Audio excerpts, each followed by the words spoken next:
Hello hi friends, K P crazy ಒಳಗೆ ಸ್ವಾಗತ ಸುಸ್ವಾಗತ. ಎಲ್ಲರೂ ಚೆನ್ನಾಗಿದ್ದೀರಾ ಅನ್ಕೋತಾ ಇದ್ದೇನೆ. ಇದು ಶುಕ್ರವಾರದ ಬ್ಲಾಗು. ಅವತ್ತಿನ ದಿನ ಬೆಳಿಗ್ಗೆ ನಾರ್ಮಲ್ ಚಾಲೆಂಜ್ ಪ್ರಕಾರ ಬೆಳಿಗ್ಗೆ 4 ಗಂಟೆ ಎದ್ದು ಮಾಡಿ ಪೂಜೆ ಎಲ್ಲ ಆದಮೇಲೆ ಮನೇಲಿ ಇವಾಗ ಬೆಳಿಗ್ಗೆ ತಿಂಡಿ ಇರ್ಬೋದು. ಮತ್ತು ನಮ್ಮ ಮನೆಯವ್ರ ಟಿಫಿನ್ ಬಾಕ್ಸಿಗೆ ನಾನು ಆಲೂಗಡ್ಡೆನ ಈ ಥರ ಪಲ್ಯ ಮಾಡಿದ್ದೆ. ಹಲೋ ಹಾಯ್ ಫ್ರೆಂಡ್ಸ್, ಇವತ್ತು ನಾವು ಆಲೂನ ನಾರ್ಮಲಿ ಮಾಡ್ತೀವಿ ಎಲ್ಲ ಸಬ್ಜಿನ. ಆ ರೀತಿ ಮಾಡೋಕ್ಕಿಂತ ಇದು ಡಿಫ್ರೆಂಟಾಗಿ ಚಪಾತಿ ಜೊತೆ, ದೋಸೆ ಜೊತೆ, ಪರೋಟ ಎಲ್ಲ ಜೊತೆ ತಿನ್ನೋಕೆ ಡಿಫ್ರೆಂಟಾಗಿ ಒಂದು ಆಲೂಗಡ್ಡೆ ಪಲ್ಯ ಮಾಡೋಣ. ಯಾವ ರೀತಿ ಏನು ಅಂತ ನೋಡೋಣ ಬನ್ನಿ.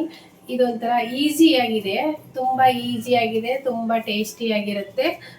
ನಾರ್ಮಲಿ ಎಲ್ಲ ದಿನ ಒಂದೇ ಥರ ಮಾಡೋಕ್ಕಿಂತ ಆಲೂಗಡ್ಡೆ ಅಂದರೆ ಅದೋ ಒಂದು ಮೈಂಡಲ್ಲಿ ಬರುತ್ತೆ, ಈ ರೀತಿ ಇರುತ್ತೆ ಪಲ್ಯ ಅಂತ. ಸ್ವಲ್ಪ ಗ್ರೇವಿ ಮಿಕ್ಸ್ ಮಾಡಿ, ಮಸಾಲೆ ಎಲ್ಲ ಮಿಕ್ಸ್ ಮಾಡಿ ಡಿಫ್ರೆಂಟಾಗಿ ಮಾಡೋಣ. ಮನೇಲಿ ಎಲ್ಲರಿಗೂ ಇಷ್ಟ ಆಗುತ್ತೆ, ಒಂಥರ ಡಿಫ್ರೆಂಟ್ ಆಗಿರುತ್ತಲ್ವ. ಯಾವಾಗಾರ ಒಮ್ಮೆ ಈ ರೀತಿ ಮಾಡ್ಕೊಂಡು ತಿನ್ನೋದ್ರಲ್ಲಿ ಚೆನ್ನಾಗಿರುತ್ತೆ ಅಂತ ಅನಿಸುತ್ತೆ. ಬನ್ನಿ ಯಾವ ರೀತಿ ಏನು ಅಂತ ನೋಡೋಣ. ಆಲೂಗಡ್ಡೆ ಪಲ್ಯಗೆ ನಾವು ಮೊದಲಿಗೆ ಅಂದರೆ ನಾರ್ಮಲಿ ಮಾಡ್ಬೇಕಾದ್ರೆ ಆಲೂಗಡ್ಡೆ ಅಷ್ಟೇ ಕುದಿಸ್ಕೋತೀವಿ.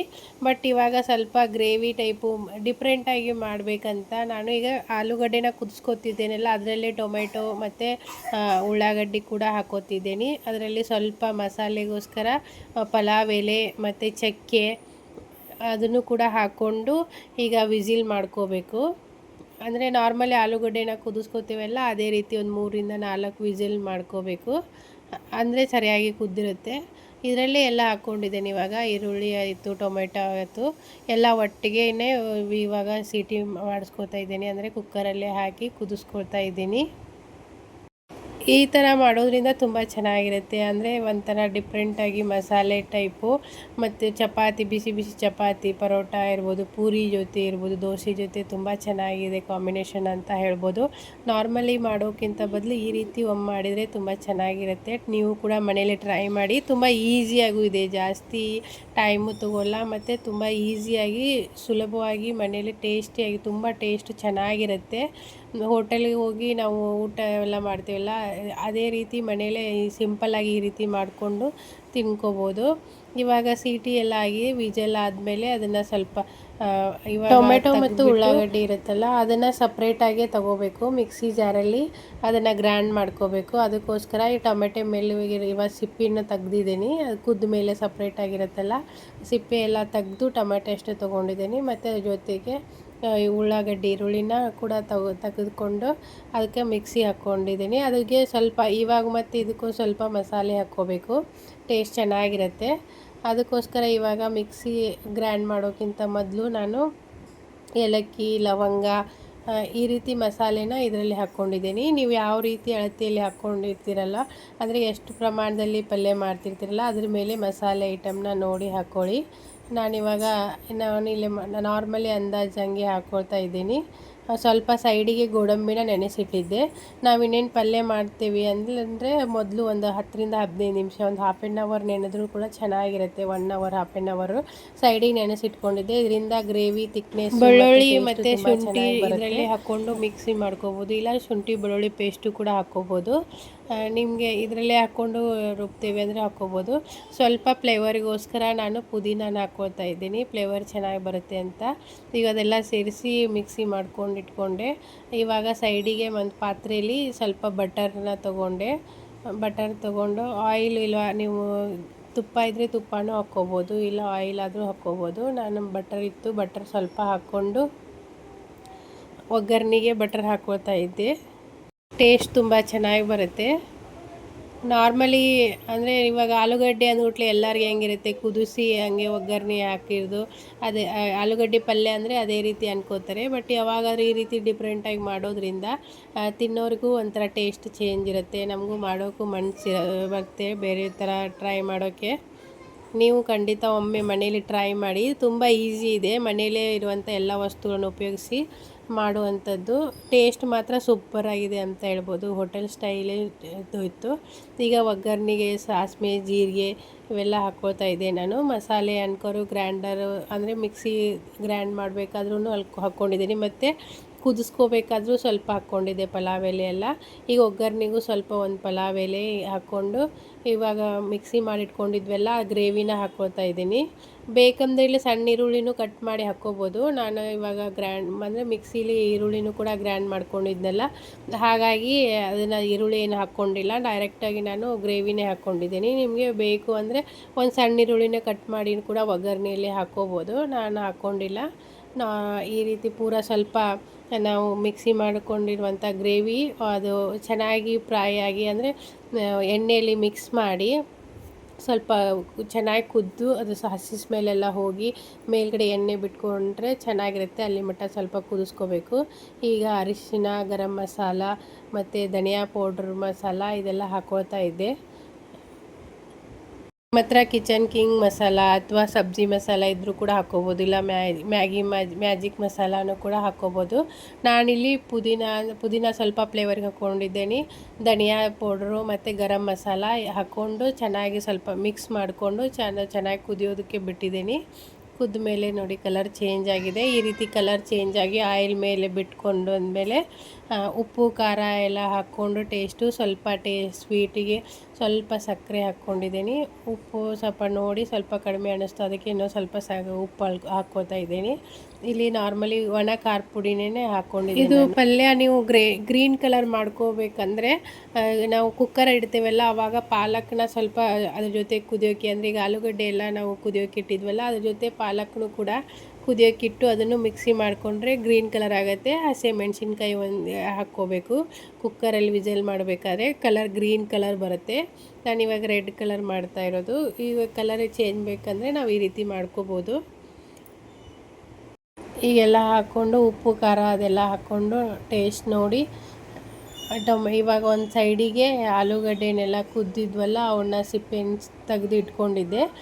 ಪೂರ ದೊಡ್ಡ ಇದ್ದರೆ ಅದರಲ್ಲಿ ಒಂದರಲ್ಲಿ 2 ಮಾಡ್ಕೋಬೋದು ಭಾಗನ ನೀವು. ಆಲೂಗಡ್ಡೆಯಲ್ಲಿ ಚಿಕ್ಕದಿದ್ದರೆ ಪೂರ ಹಾಕ್ಕೋಬೋದು, ಚೆನ್ನಾಗಿರುತ್ತೆ. ಒಂಥರ ಎಗ್ ಗ್ರೇವಿ ಟೈಪ್, ಅಂದರೆ ಎಗ್ ಅಂಡಾ ಕರಿ ಅಂತ ಕರೀತಾರಲ್ಲ ಆ ರೀತಿ ಇರುತ್ತೆ. ನೋಡೋಕ್ಕೆ ಚೆನ್ನಾಗಿರುತ್ತೆ, ನೋಡೋಕ್ಕೂ ಚೆನ್ನಾಗಿರುತ್ತೆ, ಟೇಸ್ಟು ಕೂಡ ತುಂಬ ಚೆನ್ನಾಗಿತ್ತು.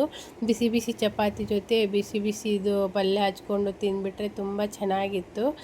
ಹೋಟೆಲಿಗೆ ಹೋದಂಗೆ ಇರುತ್ತೆ ಟೇಸ್ಟು ಎಲ್ಲ. ಮನೆಯಲ್ಲಿ ಸಿಂಪಲ್ಲಾಗಿ ಈ ರೀತಿ ಟ್ರೈ ಮಾಡ್ಬೋದು. ನೀವು ಒಮ್ಮೆ ನಾರ್ಮಲ್ ಆಲೂಗಡ್ಡೆ ಪಲ್ಯ ಎಲ್ಲರ ಮನೆಯಲ್ಲೂ ಮಾಡೇ ಮಾಡ್ತಾರೆ. ಅದೇ ನಾರ್ಮಲ್ ಮಾಡೋಕ್ಕಿಂತ ಈ ರೀತಿ ಒಮ್ಮೆ ಮಾಡಿ ನೋಡಿ ಚಪಾತಿ ಜೊತೆ ಅದೆಲ್ಲ. ಈ ರೀತಿ ತುಂಬ ಚೆನ್ನಾಗಿದೆ, ತುಂಬ ಈಸಿನೂ ಇದೆ, ಜಾಸ್ತಿ ಏನಿದಿಲ್ಲ, ತುಂಬ ಚೆನ್ನಾಗಿ ಬಂದಿತ್ತು ಟೇಸ್ಟು ಕೂಡ. ಸ್ವಲ್ಪ ಹೊತ್ತು ಕುದಿಯೋಕ್ಕೆ ಬಿಟ್ಟಿದ್ದೆ, ಕುದ್ಮೇಲೆ ತುಂಬ ಚೆನ್ನಾಗಿ ಬಂತು ಟೇಸ್ಟ್ ಅಂತ ಹೇಳ್ಬೋದು. ಮತ್ತು ಇದು ಬೆಳಗಿನ ಜಾವ ಅವತ್ತಿನ ದಿನ, ಅದೇ ಬೆಳಗ್ಗೆ ಈಗ ಶ್ರಾವಣದ ಚಾಲೆಂಜಿಗೋಸ್ಕರ ಬೆಳಗ್ಗೆ 4 ಗಂಟೆಗೆ, ಅಂದರೆ ಇವಾಗ ಶುಕ್ರವಾರ ಎಲ್ಲ ಮನೆಯೆಲ್ಲ ಕಸ ಹೊಡೆದು ನೆಲ ಒರೆಸ್ಕೋದಿತ್ತು. ಅದಕ್ಕೋಸ್ಕರ ನಾನು 4 ಗಂಟೆಗೆಲ್ಲ ಎದ್ದು ಕಸ ಎಲ್ಲ ಒರೆಸಿ ಮನೆಯೆಲ್ಲ ಕ್ಲೀನಾಗಿ ಒರೆಸ್ಕೊಂಡು ಸ್ನಾನ ಮಾಡ್ಕೊಂಡು ಬಂದು ಈಗ ಪೂಜೆ ಮಾಡ್ತಾಯಿದ್ದೆ. ಮನೆಯದು ಒಳಗಡೆ ಎಲ್ಲ ಪೂಜೆ ಆಗಿದೆ, ಹೊರಗಡೆದು ಆಲ್ಮೋಸ್ಟ್ ಆಗಿದೆ. ಇವು ಸ್ವಲ್ಪ ಡೈಲಿ ಅದೇನೇ ಏನು ತೋರಿಸೋದಂತ ಸ್ವಲ್ಪ ಕ್ಲಿಪ್ಪಿಂಗ್ ತೊಗೊಂಡೆ. ನಿಮಗೂ ಅನಿಸುತ್ತೇನೋ ಡೈಲಿ ಅದೇ ತೋರಿಸ್ತಾರೆ ಅಂತ. ಬಟ್ ಇವಾಗ ಅದು ಚಾಲೆಂಜ್ ತೊಗೊಂಡಿದ್ದೇನೆ ಅಂತ ಅಂದರೆ ಬೆಳಗ್ಗೆ ಬೇಗ ಎದ್ದು ಪೂಜೆ ಎಲ್ಲ ಮಾಡೋದು ತೋರಿಸ್ಲೇಬೇಕಾಗತ್ತೆ. ಇಲ್ಲಾಂದರೆ ಸುಮ್ಮನೆ ನೋಡು ಹೇಳಿದ್ಲು ಆಮೇಲೆ ಏನು ಮಾಡಿದಾರೋ ಇಲ್ಲೋ ಅಂತ ಒಂಥರ ಮನಸ್ಸಲ್ಲಿ ಅನುಮಾನ ಹುಟ್ಟೋದು ಬೇಡ ಅಂತ ಪ್ರತಿಯೊಂದು ತೊಗೊಳತ್ತಿಲ್ಲ ನಾನು ವಿಡಿಯೋನ. ಸ್ವಲ್ಪ ಅಷ್ಟೇ ಕ್ಲಿಪ್ಪಿಂಗ್, ಅವತ್ತಿನ ದಿನ ಸ್ವಲ್ಪಾದರೂ ನಾನು ಬೇಗ ಎದ್ದು ಪೂಜೆ ಮಾಡಿದ್ದೀನಿ ಅಂತ ಸ್ವಲ್ಪಾದ್ರೂ ಗೊತ್ತಾಗಬೇಕಲ್ಲ. ಯಾಕಂದ್ರೆ ಚಾಲೆಂಜ್ ಅಂದರೆ ಅದನ್ನು ತೋರಿಸ್ಲೇಬೇಕು ನಾನು. ಅದಕ್ಕೋಸ್ಕರ ಸ್ವಲ್ಪ ವಿಡಿಯೋನ ತೊಗೊಳ್ತಾ ಇದ್ದೀನಿ. ಮತ್ತು ದೇವಸ್ಥಾನದ್ದು ಪ್ರತಿದಿನ ಹಾಕ್ತಾಯಿದ್ದೀನಿ ಶಿವನ ಮಂದಿರದ್ದು. ಅದು ಕೆಲವೊಮ್ಮೆ ಅಂದರೆ ಡೈಲಿ ಅದನ್ನೇ ಹಾಕ್ತಿದ್ದಾಳೆ ಅಂತ ಅಂದ್ಕೋಬೇಡಿ. ಯಾಕಂದರೆ ಡೈಲಿ ಪ್ರತಿದಿನ ಶಿವನಿಗೆ ಎಷ್ಟು ಚೆನ್ನಾಗಿ ಅಲಂಕಾರ ಮಾಡಿರ್ತಾರೆ ಅಂದರೆ ನೋಡೋಕ್ಕೆ 2 ಕಣ್ಣುಗಳು ಸಾಲೋದಿಲ್ಲ ಅಂತ ಹೇಳ್ಬೋದು, ಅಷ್ಟು ಚೆನ್ನಾಗಿ ಅಲಂಕಾರ ಮಾಡಿರ್ತಾರೆ. ಅದಕ್ಕೋಸ್ಕರ ನೀವೆಲ್ಲರೂ ನೋಡಿ ನಿಮಗೂ ತುಂಬ ಖುಷಿ ಆಗುತ್ತೆ ಅಂದ್ಕೊಳ್ತೀನಿ. ಇವಾಗ ಶ್ರಾವಣ ಮಾಸ, ನಾವು ಎಷ್ಟು ದೇವರ ಆರಾಧನೆಯಲ್ಲಿ ದೇವರದೇ ಒಂದು ಸ್ಮರಣೆಯಲ್ಲಿ ಇರ್ತೀವಿ, ಅಷ್ಟು ತುಂಬ ಒಳ್ಳೆಯದು ಅಂತ ಹೇಳ್ತೀನಿ. ನಮ್ಮ ಮನೆ ಮುಂದೆ ಇವಾಗ ಶಿವನ ಮಂದಿರ ಇರೋದ್ರಿಂದ ಬೆಳಿಗ್ಗೆ 5 ಗಂಟೆಗೆ ಆರತಿ ಆಗುತ್ತೆ, ಮಂಗಳಾರತಿ. ಮತ್ತು ಮಧ್ಯಾಹ್ನ 3 ಗಂಟೆಯಿಂದ 5 ಗಂಟೆ ಮಟ್ಟ ಭಜನೆ ಇರುತ್ತೆ. ಆಮೇಲೆ ಮತ್ತೆ ನೈಟು 7:30ಗೆ ಮಂಗಳಾರತಿ ಇರುತ್ತೆ. ಈ ರೀತಿ ಪ್ರತಿದಿನ ಮತ್ತು ಪೂರ ದೇವರ ಒಂದು ಸ್ಮರಣೆಯಲ್ಲೇ ಹೋಗುತ್ತೆ ಅಂತ ಹೇಳ್ಬೋದು.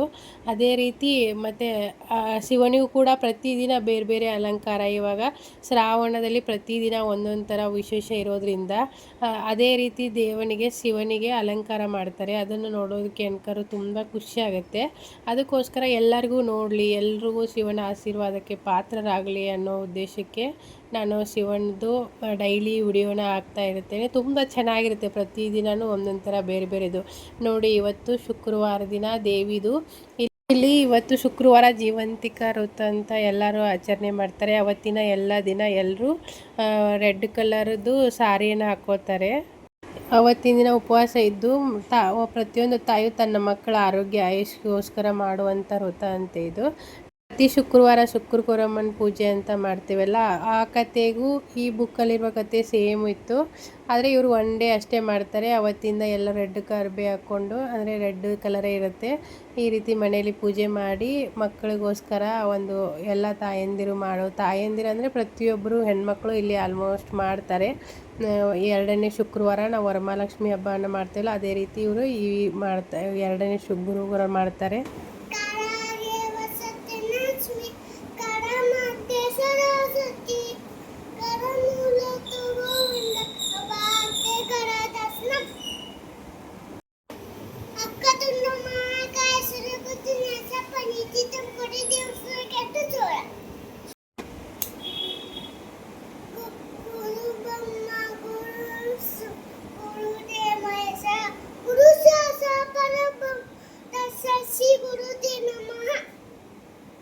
ನನ್ನ ಮಗಳು ಮಂತ್ರನ ಯಾವ ರೀತಿ ಹೇಳಿಲ್ಲ ಅಂತ ಕಮೆಂಟಲ್ಲಿ ತಿಳಿಸಿ. ನನಗೆ ತುಂಬ ಚೆನ್ನಾಗಿ ಹೇಳ್ತಾಳೆ.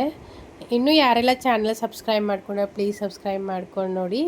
ಇವತ್ತು ಶುಕ್ರವಾರ ದಿನ ಕೃಷ್ಣ ಪರಮಾತ್ಮನಿಗೆ ಇವತ್ತಿನ ದಿನ ಅದು ಕಪ್ ಕೇಕ್ ಬರುತ್ತಲ್ಲ, ಅದರಿಂದ ಅಲಂಕಾರ ಮಾಡಿದರು. ತುಂಬ ಚೆನ್ನಾಗಿತ್ತು. Thank you for watching.